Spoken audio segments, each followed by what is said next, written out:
É o capítulo de número 30.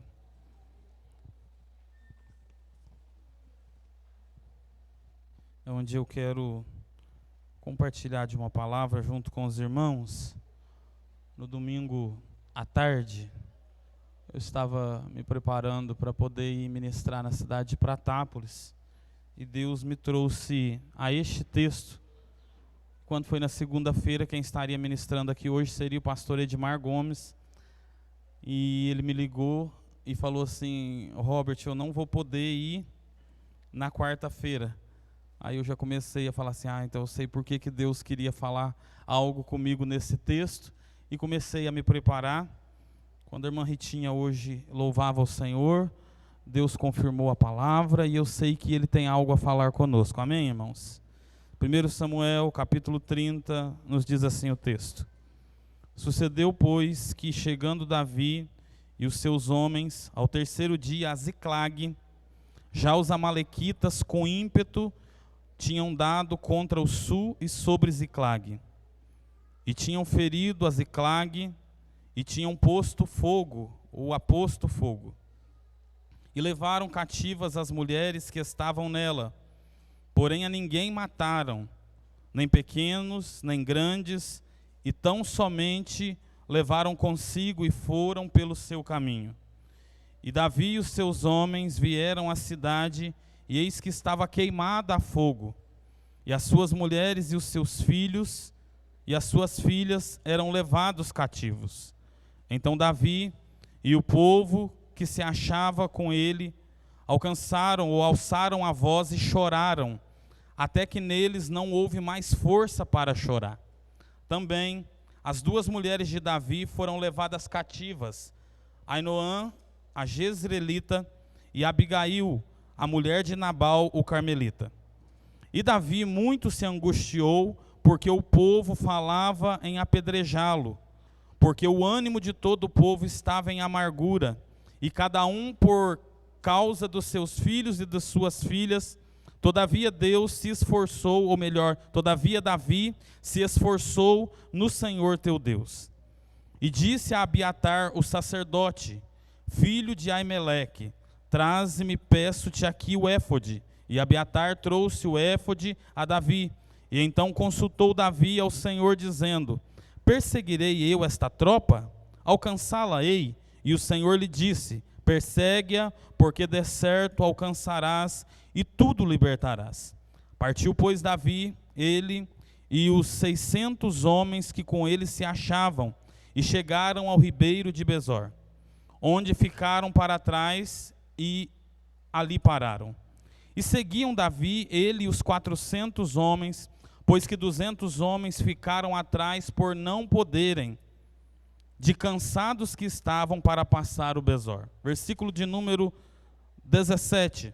Feriu-os Davi desde o crepúsculo, à tarde do dia seguinte, e nenhum deles escapou, senão só 400 homens que montados sobre os camelos fugiram. Assim livrou Davi tudo quanto tomaram os amalequitas, e também as suas duas mulheres livrou Davi. E ninguém lhes faltou, desde o menor até o maior, e até os filhos e as filhas também, desde o despojo até tudo quanto lhes tinham tomado, tudo Davi tornou a trazer. Podei-vos assentar em nome de Jesus. Meus irmãos, o texto que nós estamos lendo trata-se de um tempo de batalhas, um tempo de guerras que haviam se travado. A Bíblia vai nos dizer, no livro de Samuel, que por causa das petições do povo, Deus levanta o primeiro monarca na nação de Israel, o primeiro monarca chamado Saul. E este texto que nós lemos, Saul já estava aproximadamente chegando próximo dos seus 40 anos de reinado. Os anos haviam passado e Saul perdeu a direção de Deus. Saul começou a entrar em alguns caminhos que não agradavam o Senhor Deus. E a Bíblia vai nos dizer assim que isso foi tão grave a ponto dele procurar uma feiticeira, uma pitonisa, alguém que pudesse lhe dar a direção. sendo que o povo de Israel já tinha um direcionador. Robert, quem era esse direcionador? O Deus Todo-Poderoso. O Deus que nós falamos aqui na semana passada, que é o Jeová Jiré, o Deus da providência, o Deus que abre porta, o Deus que muda as circunstâncias. Mas aconteceu que por causa da ocasião do capítulo 16 de 1 Samuel, aonde foi travada uma batalha entre os filisteus e o povo de Israel, Deus levanta um menino, um moço, chamado Davi, que nós conhecemos ele por causa da aparência cita, que era branquinho o menino, que era ruivo. Alguns teólogos chegam a dizer que possuía algumas sardas. Mas o que me chama muito a atenção, irmãos, é que naquela batalha Davi vai tomar um posicionamento diante daquela ocasião, e ele vai, em nome do Senhor dos Exércitos, até um homem de alta estatura chamado de o gigante filisteu de Gate. Davi sabia que por causa do seu tamanho, Davi sabia que por causa da sua estatura, ele jamais venceria aquele homem que tinha quase que o dobro do seu tamanho.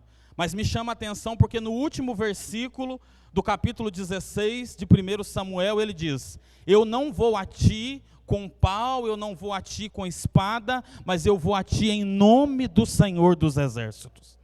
Porque a batalha do povo de Deus, ela não é vencida por causa da nossa aparência, por causa do que nós possuímos, por causa do sobrenome que nós carregamos. Nós vencemos as nossas guerras porque está ao nosso lado o Senhor dos Exércitos. O Senhor que o presbítero Cristiano leu aqui, e que diante das guerras, a Bíblia diz assim que ele fala e até a terra se derrete por causa da sua voz. É esse o Deus que nós servimos. Só que por causa daquela ocasião, daquela batalha, Davi agora é convidado por Saul para ir morar dentro do reinado, dentro do palácio. E quando o convívio deles aumenta, surgem algumas palavras no meio da nação de Israel. As mulheres hebreias, ao se lidar com aquela situação, começaram a cantar, a salmodiar e a falar, e nós vemos isso em um dos salmos. E elas diziam por algumas vezes que Saul havia matado milhares, mas Davi matou milhares de milhares. Aquilo gerou no coração de Saul um sentimento faccioso, doentio, a ponto dele querer ceifar a vida daquele jovem, que até agora era apenas um pastor de ovelhas, que até agora era conhecido simplesmente por ser o filho de Jessé, o belemita.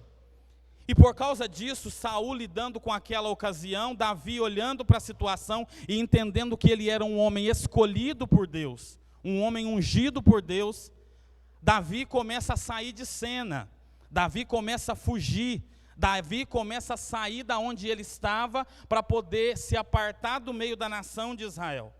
Até que, havendo essa perseguição, e em uma ocasião, Saul tentando lançar ou jogar nele lanças, ou seja, armas que eram próprias da guerra, para matar literalmente Davi, a Bíblia diz assim então que agora Davi resolve sair do meio da nação de Israel e vai para a terra dos filisteus, aonde reinava naqueles dias um homem chamado Aquis, um rei chamado Aquis. E acontece, queridos irmãos, que diante desta situação, Davi está ali e uma batalha é travada. O rei de Israel naqueles dias vai travar uma batalha junto dos filisteus, e Davi, estando na terra dos inimigos agora, se junta aos inimigos e resolve lutar contra o seu povo. Parece contraditório isso, né? Só que o capítulo 29 diz assim que quando agora Davi está indo para a peleja, os soldados de Aquis, que era o rei dos filisteus, olham para ele e dizem assim: Aquis, você está doido, porque se Davi no meio da batalha, ele resolve se virar contra nós, porque ele não pertence ao nosso povo, o que nós faremos?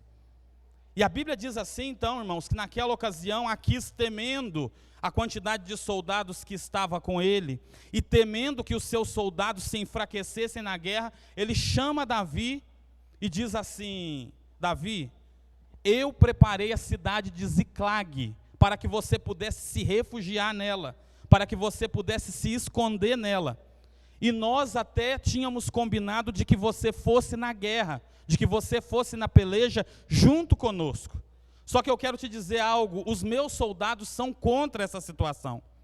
Amanhã, no entardecer, volta junto com aqueles que estão com você, porque você não subirá a peleja junto conosco. A Bíblia diz assim, então, irmãos, que agora Davi volta, e aí entra no texto que nós lemos. Davi vai voltar para a cidade chamada Ziclag, a cidade onde havia sido preparado para ele se esconder do rei da nação de Israel que queria matá-lo.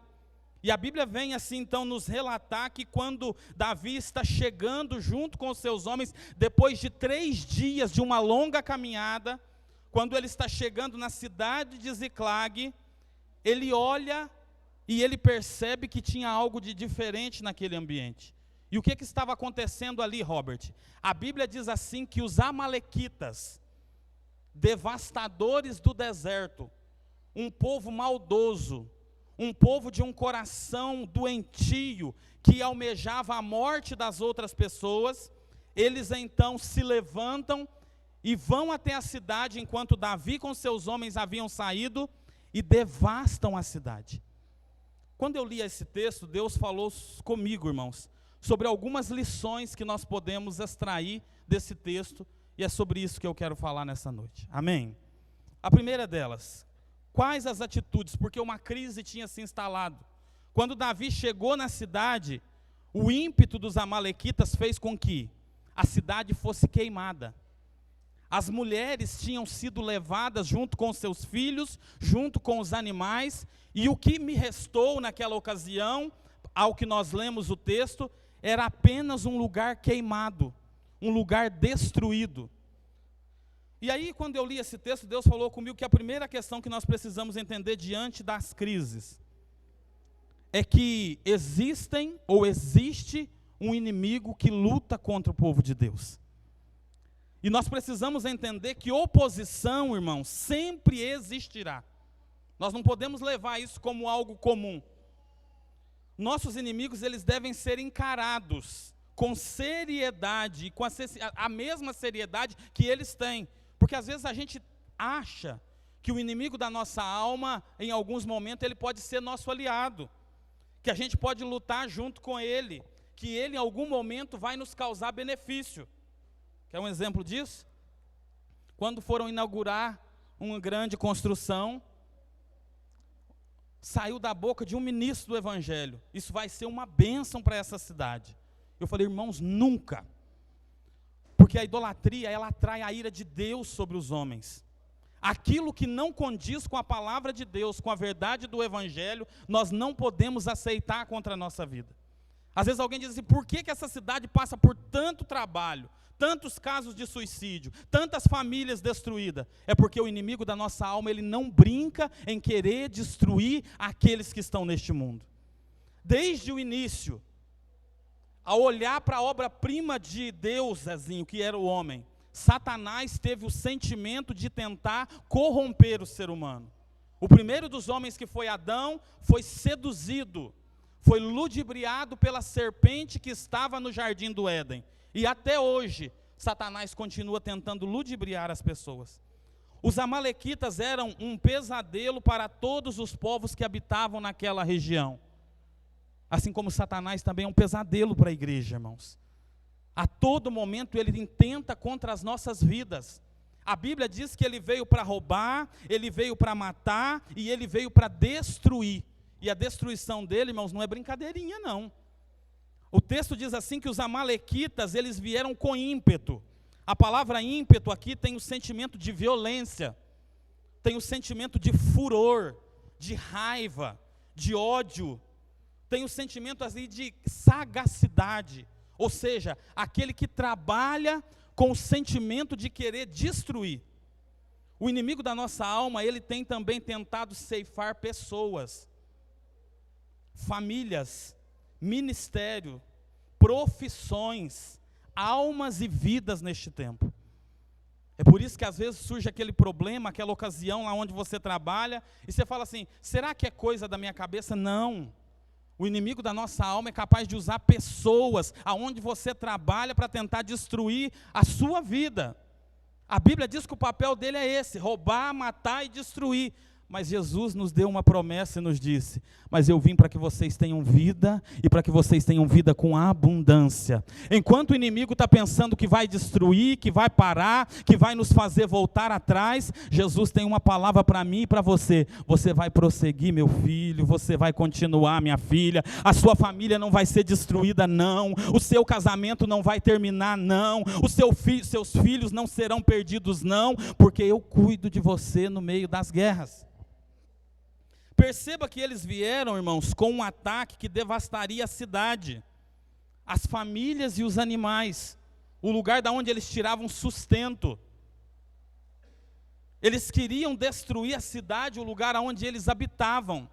Só que o fato de agora os amalequitas terem entrado ali, eles não entram simplesmente e vêm causar aquela dor da separação que nunca existe. A Bíblia diz assim que a cidade foi queimada e a cidade foi devastada. Queimar aqui, irmãos, fala de abrir feridas, fala de abrir chagas, fala de abrir ferimentos que gastam tempo para poderem serem curados. E da mesma forma que o inimigo agiu nos dias de Davi, ele continua fazendo em nosso tempo. Nós nunca vivemos um tempo onde existem tantas pessoas machucadas e carentes da palavra de Cristo Jesus. Onde as pessoas estão cuidando com as enfermidades hoje, chamadas das doenças da psique, as doenças da alma, a opressão, a depressão, a angústia, a crise de ansiedade e tantas outras coisas mais. Porque ao invés de Satanás vir, igual ele fazia antigamente, manifestar, porque tinha muito disso, os irmãos que têm mais tempo na igreja, lembram-se disso. O pastor começava a cantar os hinos da harpa, gente caía endemoniado. Aí diz assim: irmão, mas é porque o pastor deixou de ter unção? Não é, meu irmão. O pastor é o mesmo, é homem de Deus, é servo do Senhor. Só que Satanás, ele prefere hoje vir e ferir o coração de alguém e fazer alguém estar nas garras dele dentro da igreja e preservar ele aqui machucado. Foi isso que fez aquele povo. Eles falaram assim: nós vamos deixar marcas na vida deste povo. Nós vamos deixar uma tragédia marcada aqui. Mais do que isso, nós vamos destruir a família dele, vamos levar as mulheres, vamos levar as crianças e vamos causar um verdadeiro caos naquele povo que Deus havia escolhido. Hoje nós estamos vivendo nestes dias, onde as pessoas estão passando por problemas parecidos, chagas, amarguras, feridas, queimaduras que tomaram conta de muitos corações. A nossa geração carrega um peso de termos uma pressão, irmãos, diariamente sendo exercida em todos os âmbitos da nossa vida. Quer um exemplo disso? Hoje um jovem, um adolescente, dos nossos adolescentes, começa a chegar no primeiro, no segundo colegial, e quando chega numa certa idade, a própria família começa a colocar um peso sobre a vida daquele adolescente. Quer um exemplo? O menino não pode mais ter vontade de exercer a profissão que ele quer, porque pelo sentimento do pai ele tem que ser médico, ele tem que ser engenheiro, ele tem que ser advogado. E eu falo isso porque eu fui líder de jovens 14 anos. E quantas das vezes eu lidei com situações parecidas com essa? Aonde a pessoa me procurou e falou assim: ó, eu não queria estudar o que eu estou estudando, mas eu preciso fazer porque meus pais querem isso de mim. Outro sentimento. Às vezes, o próprio jovem, por causa da condição que ele vivenciou, ele se sente numa ocasião, falou assim: o meu pai e a minha mãe sofreu muito, e eu não quero passar pelas mesmas coisas, então eu vou lutar. E não estou, irmãos, aqui pregando contra estudar, muito pelo contrário. Só que há uma pressão. Alguém passa por uma dificuldade na igreja, principalmente hoje por causa da chamada teologia da prosperidade, já não é mais algo comum alguém passar por dificuldade, porque se alguém está passando por dificuldade, pecou, desviou, errou no matrimônio. E quando nós olhamos para o Evangelho, isso não tem nada a ver. Os problemas fazem parte da vida do ser humano, as pressões fazem parte da vida do ser humano, As feridas fazem parte da vida do ser humano. Só que eu não estou aqui pregando também nenhum tipo de sentimento de masoquismo, porque enquanto o mundo tenta nos ferir, há um Jesus que cura todas as chagas, e Ele está aqui nesta noite falando comigo e falando com você. A família era alvo do inimigo nos dias de Davi, e continua sendo um alvo do inimigo nos nossos dias. Olha o versículo 2: e levaram cativas as mulheres que estavam nela, porém a ninguém mataram, nem pequenos e nem os grandes, tão somente levaram consigo e foram pelo seu caminho. Olha como que o inimigo é sujo. Quer um exemplo do que nós vivenciamos hoje? Alguém está aqui na igreja, servindo ao Senhor, foi criado nos caminhos do Senhor, ou ficou por alguns anos, batizou, participou do departamento. Satanás não vem e mata ele de uma vez. Ele começa a tirar ele para uma festinha aqui, ele começa a levar ele para o carnaval ali, para a quermesse depois da manhã, para o dia da cidade depois. Hora que nós menos percebemos, o que acontece? Sumiu do nosso meio. Porque ele acha mais gostoso ferir o povo de Deus. Robert, por que ferir? Porque a Bíblia diz assim lá na carta aos Coríntios que nós somos membros uns dos outros. Quando alguém é tirado, extraído do meio da igreja, fica uma chaga, fica uma ferida aberta no nosso meio. Quer um exemplo? Alguém aqui às vezes já perdeu. Eu conheço uma pessoa aqui, amigo nosso, que perdeu a ponta do dedo. E normalmente, às vezes, as pessoas que passaram por esse tipo de situação, conta assim que nos dias, às vezes, de mudança de lua, aquilo dói terrivelmente. Lembrando da ocasião, do sentimento. Era isso que os amalequitas queriam fazer, falando assim: nós não vamos matar ninguém, mas nós vamos queimar a cidade, nós vamos queimar as casas, nós vamos deixar uma grande marca, uma grande chaga no meio do povo, e eles vão se lembrar daquilo que nós implantamos no coração deles. E a Bíblia diz assim, então, que quando Davi chegaram e a cidade estava queimada, e eles viram aquilo, a Bíblia diz assim que eles alçaram a voz. Robert, o que é alçar a voz? Eles levantaram a voz e começaram literalmente a chorar em gritos, e dizendo: aonde estão as nossas mulheres? Aonde estão os nossos filhos? E essa, irmãos, é uma realidade que continua acontecendo. Às vezes você ainda não viu, mas vem quarta-feira de manhã na oração, que você vai escutar algumas vozes nesse sentido. Vem no trabalho das irmãs, que você vai escutar algumas vozes nesse mesmo sentido. Porque existem chagas e feridas abertas que continuam nesse mesmo sentimento. Davi, agora, olhando para aquilo, ele começa a olhar aquela situação, e como o inimigo não brinca, aqueles homens que estavam com ele, 600 homens, começaram a olhar para Davi e dizer assim: Davi, a culpa disso tudo é, sabe de quem? Sua.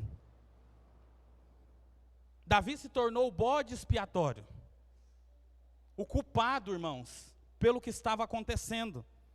Davi foi tomado agora por um sentimento de ser o vilão. E a Bíblia diz assim que aqueles homens tomaram pedras na sua mão e queriam apedrejar Davi, queriam matar Davi, queriam culpar Davi. Só que quando eu olho para isso, eu continuo entendendo, irmãos, que o inimigo da nossa alma, ele continua trabalhando em ambientes, querendo colocar pessoas umas contra as outras. É por isso que lá no lugar onde você trabalha, de vez em quando surge um problema, você precisa orar, entregar aquela pessoa nas mãos do Senhor, porque na verdade ele pode estar sendo só um instrumento de Satanás. Ele precisa de Jesus, como nós também precisamos. A Bíblia diz assim lá no livro de Efésios, capítulo de número 6 e versículo 10. No demais, irmãos meus, fortalecei-vos no Senhor e na força do seu poder. Tomai toda a armadura de Deus para que possais resistir no dia mau. Havendo feito isso, ficai firmes, porque não temos que lutar contra a carne nem contra sangue. A nossa luta não é contra ser humano. A nossa luta não é contra pessoas, não é contra indivíduo. Quem se levanta todos os dias para poder querer nos parar, querer nos fazer desistir, voltar atrás, é o inimigo da nossa alma. Se o inimigo da nossa alma encontrar um lugar e um campo para exercer o seu papel, logo em seguida ele poderá celebrar algo, caso ele encontre espaço para operar em nós. Olha o versículo 16. E descendo os guiou, e eis que eles estavam espalhados sobre a face de toda a terra, comendo e bebendo e dançando por todo aquele grande despojo que tomaram dos filisteus e da terra de Judá. Davi agora vai de encontro àquela situação. E quando ele vai de encontro a saber o que estava acontecendo com o inimigo, sabe o que ele encontrou? Uma festa instalada. Em outras palavras, Satanás estava aplaudindo o que estava acontecendo. Em outras palavras, o inimigo do povo de Deus estava, irmã Tatiana, fazendo uma festa. Por quê? Porque ele tinha encontrado uma ocasião para poder operar, para poder exercer o seu papel principal. Só que, quando nós olhamos para toda essa situação, sabemos que o inimigo existe, sabemos que ele encontra, sim, espaço para operar. Por isso, quando o problema estiver instalado lá na tua casa, irmão, não adianta culpar o esposo, não adianta culpar a esposa, não adianta culpar a liderança da igreja, porque esse é o papel do inimigo da nossa alma. Ele continua querendo destruir, causar contenda, causar problemas no meio da igreja e no meio do seu povo. Só que agora, irmãos, que Davi entra em cena e olha para tudo isso e ele resolve tomar uma posição. Qual é a posição de Davi? A primeira posição. Nós aprendemos com Davi neste texto que no meio das crises e dos problemas, nós devemos confiar em Deus. Confiança é a base. A confiança que precisamos ter em Deus tem a ver com a dependência do que nós precisamos ter e sabemos que Ele operará em nós. Em meio às maiores adversidades da vida, precisamos entender que a confiança em Deus é sem dúvida o maior baluarte que podemos encontrar. Por que, irmãos, que existem pessoas que nós olhamos para ela e parece que elas nunca estão abatidas com nada? Porque elas confiam em Deus. Não é porque tem 30 anos de crente, não é porque faz 20 anos que pastoreia, não é porque está no... Não, é porque confia no Deus Todo-Poderoso. O salmista disse no Salmo 125, os que confiam no Senhor são como os montes de Sião, que não se abalam, mas permanecem para sempre. O que vai fazer a diferença na tua vida, na tua casa, na tua família, no teu ministério, na tua chamada, no teu casamento, é confiar em Deus no meio da crise. Porque as crises, elas não vão parar de chegar, irmãos. Eu queria ser porta-voz de uma mensagem que todo problema vai terminar na sua vida. Só que eu não posso ser mentiroso. Nem Jesus, que era o Deus encarnando, ele diz assim, ó, no mundo tereis, mas tende, porque eu venci o mundo. E aí ele diz assim, ainda que vocês não possam vencer, eu quero dizer algo para vocês. Eis que eu estou convosco todos os dias. Todos os dias, irmãos, até a consumação dos séculos. A nossa confiança não é só quando tem carninha na churrasqueira, gasolina no carro para dar partida, cesta básica e o armário cheio. Nós precisamos confiar em Deus no dia da crise. Confiar em Deus no dia que o diagnóstico diz que não tem cura para a sua enfermidade. O dia que o médico diz que não sabe o que vai fazer com aquilo que você está passando. Mas há um Deus que cuida de você nessa noite, está dizendo, meu filho, confia em mim no dia da crise. Meu filho, confia em mim o dia que a porta fechar. Meu filho, confia em mim quando tudo parecer contrário. Olha o que fez Davi, versículo 6 do capítulo 30. Davi muito se angustiou, porque o povo falava em apedrejá-lo. Porque o ânimo de todo o povo estava em amargura. O povo estava desanimado, irmãos. Cada um por causa dos seus filhos e das suas filhas. Todavia, Davi se esforçou no Senhor. Davi diz assim, apesar das circunstâncias, eu confio no meu Deus. Apesar das circunstâncias, eu vou ser forte até o fim. Apesar das circunstâncias, eu sei que eu vou vencer. Apesar do que eu estou passando, eu não vou temer as ameaças de Satanás. Davi, ele é ameaçado a ser apedrejado, irmãos. Em meio às maiores adversidades da vida, nós precisamos entender que a confiança em Deus é, sem dúvida, o nosso maior lugar de repouso, o nosso maior lugar de segurança, o nosso maior lugar aonde nós encontramos as respostas que nós precisamos. Eu nunca vi alguém, servo de Deus, entrar numa crise, entrar numa provação, entrar em um ambiente de problemas e ele sair do mesmo jeito que ele entrou. Sempre sai melhor, irmão Rosenir. Sai mais crente, sai mais servo, sai mais cheio de amor, sai mais compassivo com as pessoas, sai mais moldado pelas mãos do oleiro. É isso que Deus faz. Irmão, mas você não sabe o que eu estou passando. Não sei mesmo não, mas eu sei o que eu estou passando. E eu tenho uma outra notícia para você. Ninguém pode lutar as lutas do outro. Ninguém pode lutar as lutas do outro. Só que a Bíblia diz assim, que enquanto servos de Deus, nós devemos carregar os fardos uns dos outros, a carga um dos outros. E como que a gente carrega a carga um dos outros, Robert? Na oração, na visita, na ligação, no aconselhamento, no sentimento verdadeiro do cristianismo. Eu falei isso esses dias, eu quero falar aqui, irmãos. Hoje nós estamos vivendo um tempo onde as pessoas são alheias ao problema dos outros. Elas só se preocupam com o seu problema. Jesus não tinha isso, irmã Rosinei. Jesus tinha tanta compaixão das pessoas, que quando aquela mulher estava a ponto de ser apedrejada, Jesus olhou para ela, olhou para aqueles que iam apedrejá-la, e ele olhou e falou assim, quem não tiver pecado, pode começar a dar pedrada.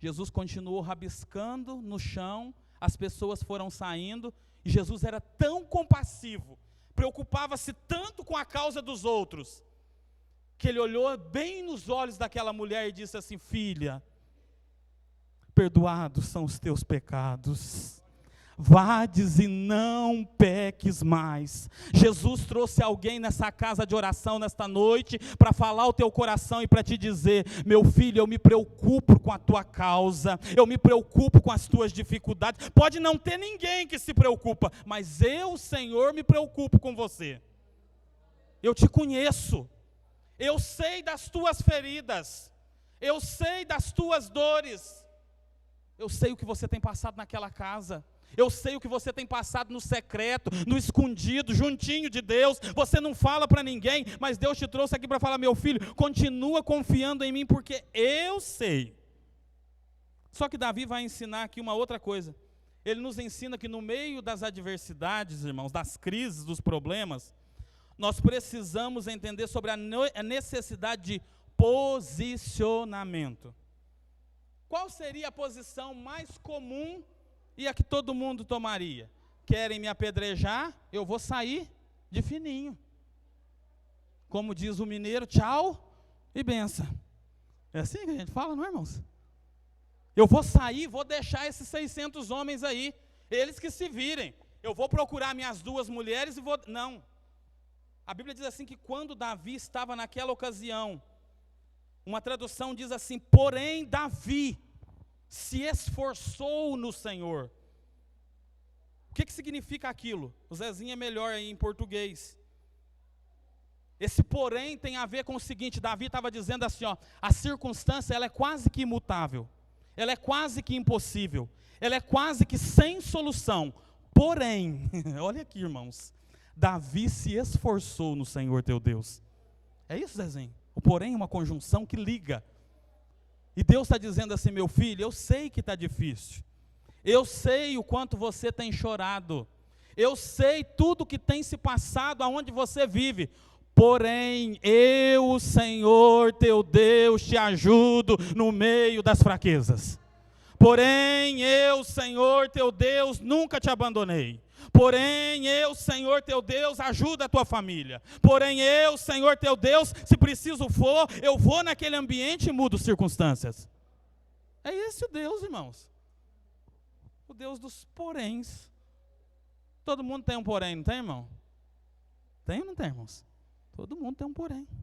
Lembra do Naamã? Soldado de guerra.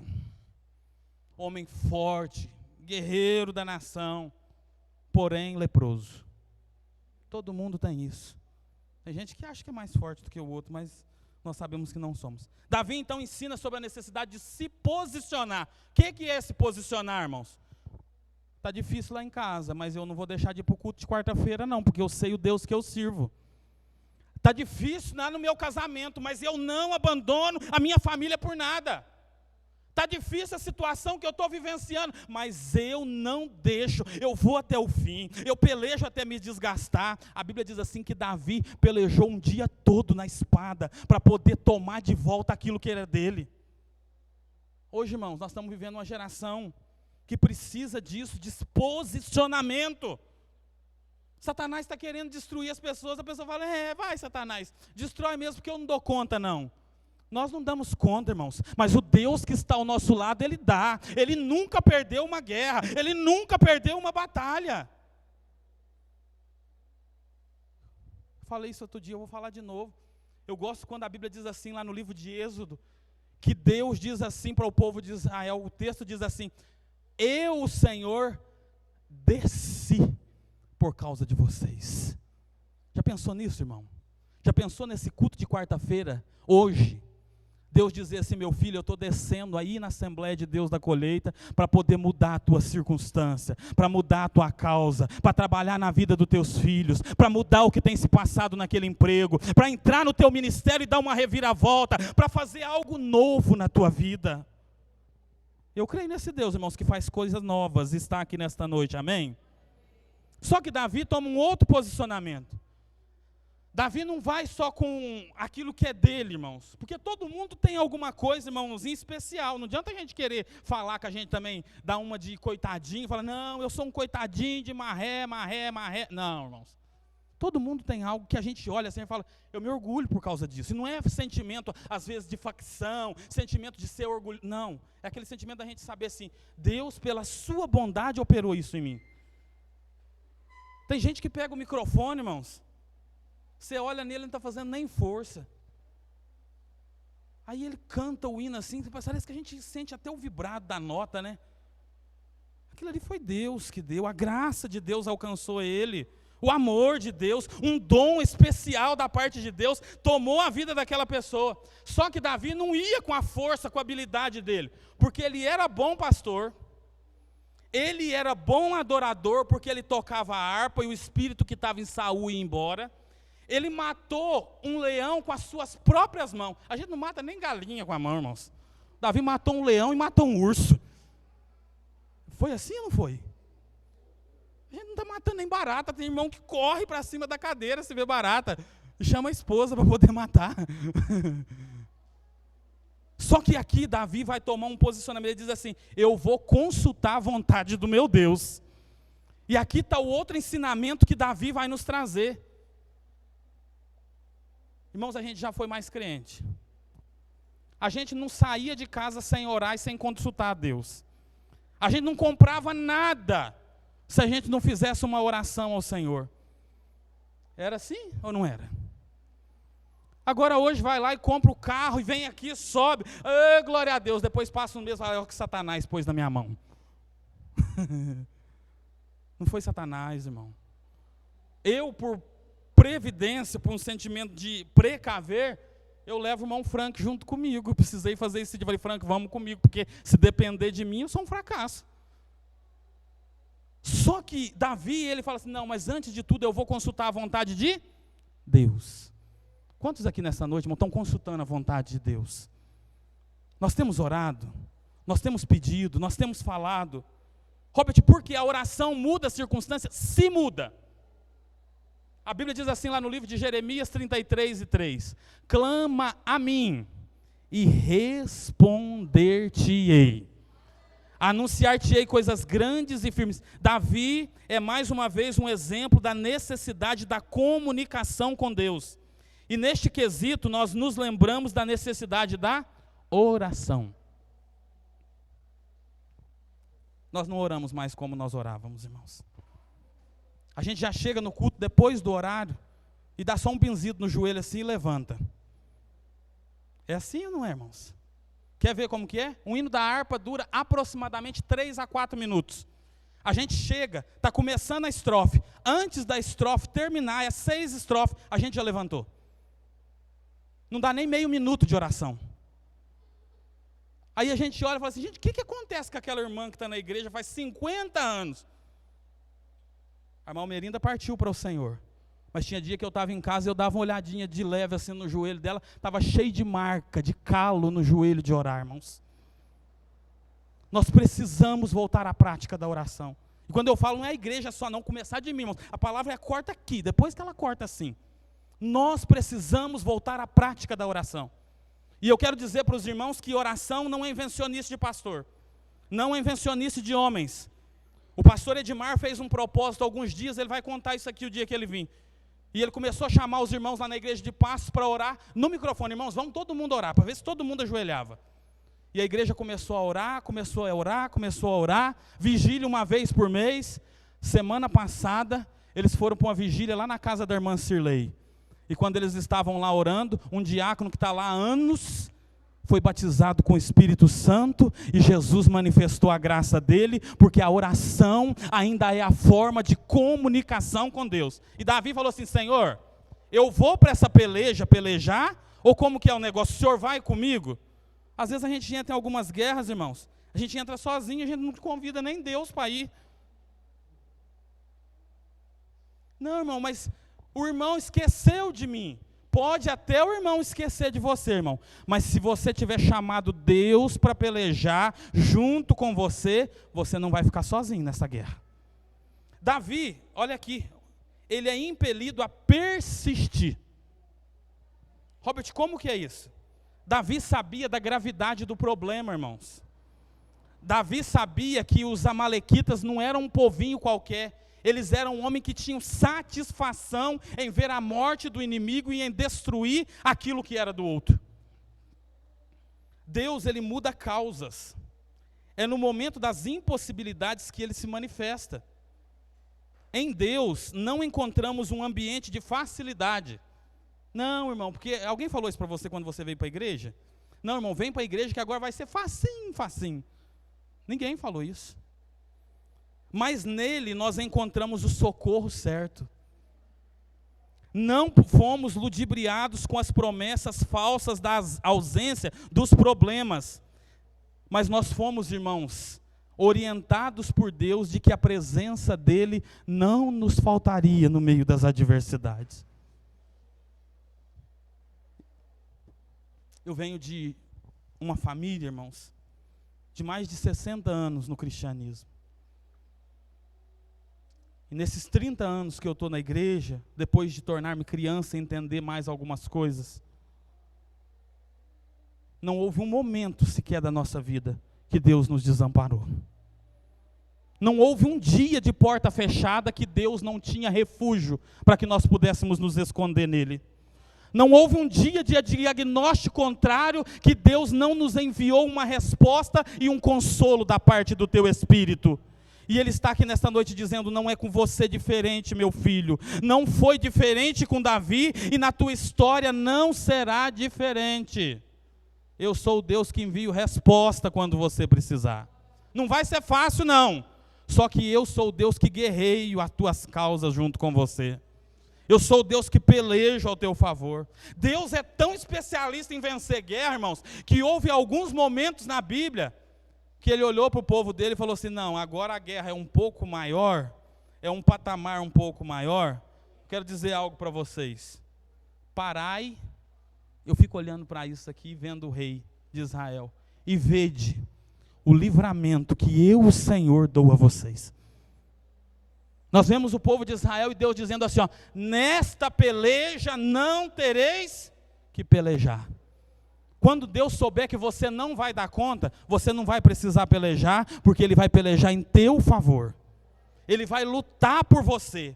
Ele mandou lá no acampamento dos outros inimigos da nação de Israel, um anjo que matou 85 mil soldados. O Salmo 34 diz assim, que Ele dá ordem aos seus anjos para que trabalhem em nosso favor. Irmãos, não é aquela palavrinha que a gente às vezes manda, não, meu filho lava a louça, e aí o filho vai e não lava. É ordem. E não é ordem expressa do juiz de direito da cidade de Cássia. É ordem expressa lá do céu de glória. E quando ele resolve dar uma ordem em favor da vida de alguém, não há luta que não seja vencida. Isaías disse assim: ainda antes que fosse dia eu sou, e não há ninguém que possa escapar das minhas mãos.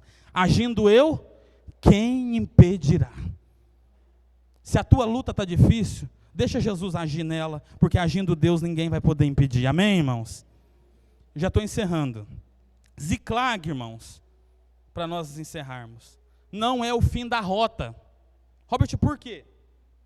Porque pela lógica aquilo parecia o fim da vida de Davi. Davi mais tarde seria ungido rei da nação de Israel.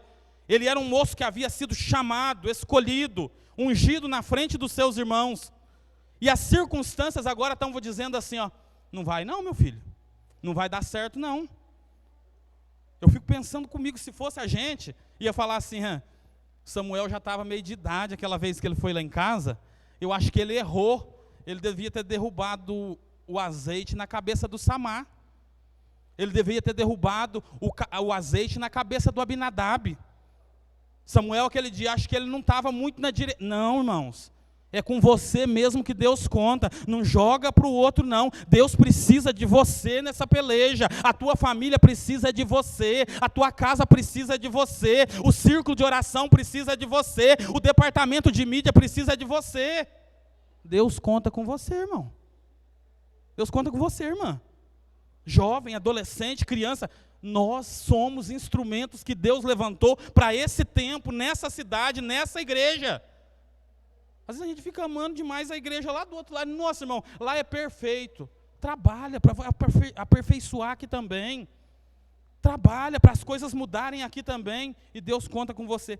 Ziclag é uma palavra que no hebraico significa, ou é de um nome de uma cidade antiga. Era uma cidade que pertencia à tribo de Judá. Ela foi cedida para Simeão. E era denominada pelos israelitas naquela época. E estava sob o controle dos filisteus.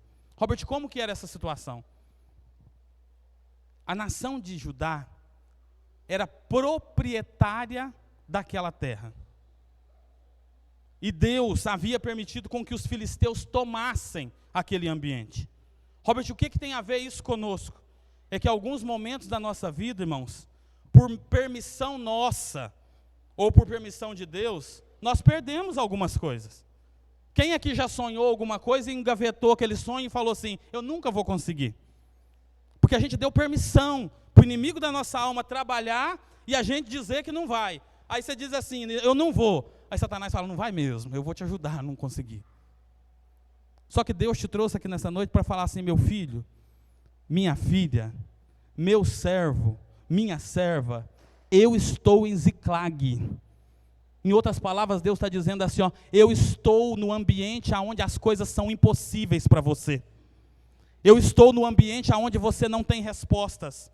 Eu sou no ambiente onde você procurou respostas por uma parte e por outra parte e você não encontrou.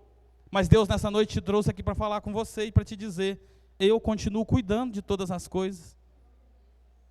Deus, irmãos, é especialista em agir aonde há momentos de impossibilidade. Lucas 1:37, tem um jovem daqui da igreja que gosta muito desse versículo, que diz assim, porque para Deus nada é impossível. O câncer, irmãos, é só uma palavra de Deus para Deus mudar ele. A porta de emprego que fechou é só uma palavra de Deus para Deus mudar a circunstância. O problema que está instalado na tua casa, na tua família, na tua parentela, é só uma palavra de Deus. Olha o que é que Davi faz. E aqui eu encerro. E feriu-os Davi desde o crepúsculo até a tarde, e nenhum deles escapou, senão 400 que fugiram sobre os camelos montados. E ninguém, isso aqui é gostoso, lhes faltou, desde o menor até o maior. E os filhos e as filhas, e também o despojo, até tudo quanto lhes tinham tomado, tudo Davi tornou a trazer. E há uma palavra de Deus aqui para alguém nessa noite, irmãos.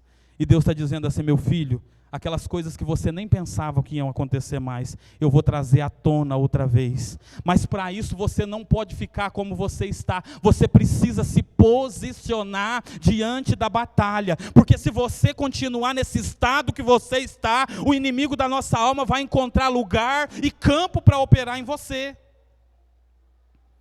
Ziklag, irmãos, é um lugar onde as dificuldades nos levam para perto de Deus. Está difícil? Você está chorando? Você está achando que não tem mais solução? É a sua Ziklag. Davi estava longe de casa, irmão Rosenir. Estava longe da família. Eu não sei se ele tinha mais o Jessé, pai dele, mas estava longe do Jessé. Os irmãos tinham aquele sentimento que nós sabemos, mas sangue é sangue, laço familiar é laço familiar, a gente supera tudo. E ele não tinha ninguém dessas pessoas junto dele, mas ele tinha Deus ao seu lado. E Deus te trouxe aqui para falar: meu filho, se você tiver a minha presença com você, tudo pode ser mudado, tudo pode ser diferente, as circunstâncias vão dar uma reviravolta, Deus vai agir no teu problema, Deus vai entrar na tua causa e vai mudar ela para a glória dele mesmo, amém? Vamos colocar de pé, irmãos. Eu quero fazer uma oração.